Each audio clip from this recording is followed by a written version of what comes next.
So this project actually flowed out of a previous one. The previous one we looked at how does one use the sciences in preaching, because most preachers weren't using it at all in the Roman Catholic Church. And then that got me thinking about what's the science behind the preaching.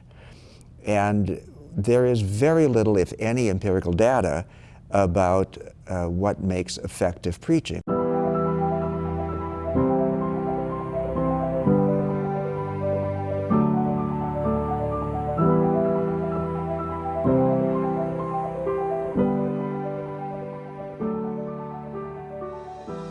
So my name is Edward Foley. I am a Capuchin priest.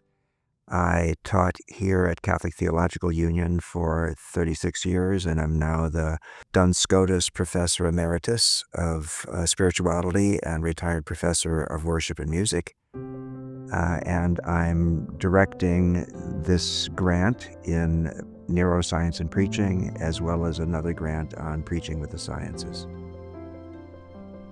Well, I think understanding the cognitive psychology and also the neuroscience of it is going to be really important, because since we only have anecdotal information about what makes preaching effective, and therefore when people are taught how to preach, they're often taught somewhat anecdotally from the teacher's own perspective.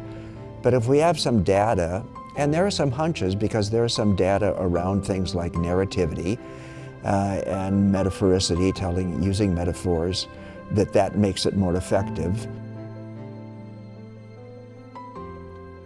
And one thing that we want to do is help teachers of homiletics understand what works and what doesn't work. And it might be that all of their beliefs are correct and we have empirical support for them. And then the next person who writes a book on how to do homiletics will have good evidence to support the arguments they make. It could be that some of the things they believe are not quite right, and we can inform them about how to improve what they're doing. And so our goal here is just to find out, how do homiletics work? How do homilies affect people? What is effective and maybe what is not so effective?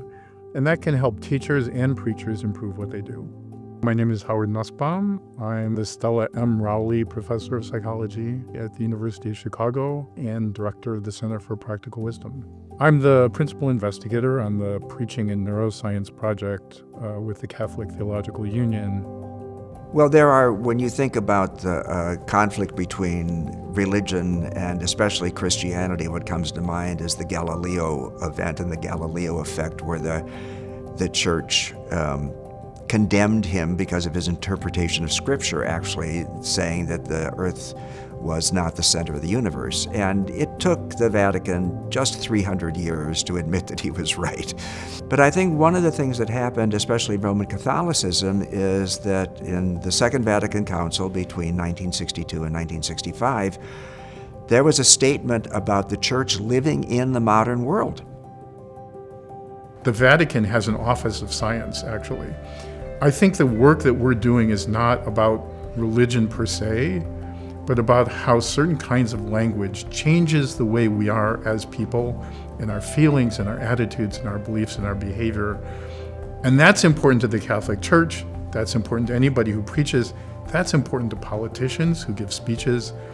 But it's really important because it's about human understanding of language and its impact, and that's important to religion.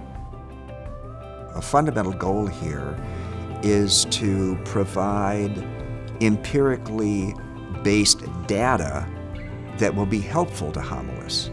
So they don't necessarily need to understand all the scientific studies, but that we will have empirically based, not just people's instincts or not just people's hunches, but that we will actually ground the direction in credible data, so that they have solid footing for moving forward, for improving their homilies. So it's trying to use the sciences as a credible grounding, just like it has to be theologically grounded, it also has to be grounded in the human sciences, because we're preaching to human beings. And hopefully the scientific grounding will allow preachers to be more credible, more effective, more engaging, and to light the match so that the encounter between God and people is more effective. Experiences like listening to a certain kind of language and then having more humility about yourself, that is, what you know and what you don't know, or being able to take someone else's perspective for a moment just to think about what's important to them. Those are things that advance your reasoning to be a little bit wiser. And homilies are intended to do that by increasing your sense of optimism, by increasing your sense of what another person's life might be like, what their concerns are like. A homily can change the way you view the world, view other people, and view yourself. And in doing so, has the opportunity, perhaps, to make you a little bit wiser. And so if we're preaching wisely, if we're preaching human dignity, if we're preaching about those fundamental moral values that are at the heart of the study, then we're not only teaching people or inviting people into full Christianity, we're inviting them into humanity. Well, at the end of the project, I want to be able to say with some clarity that we have created a kind of synergy between science and pastoral ministry, and we're just beginning.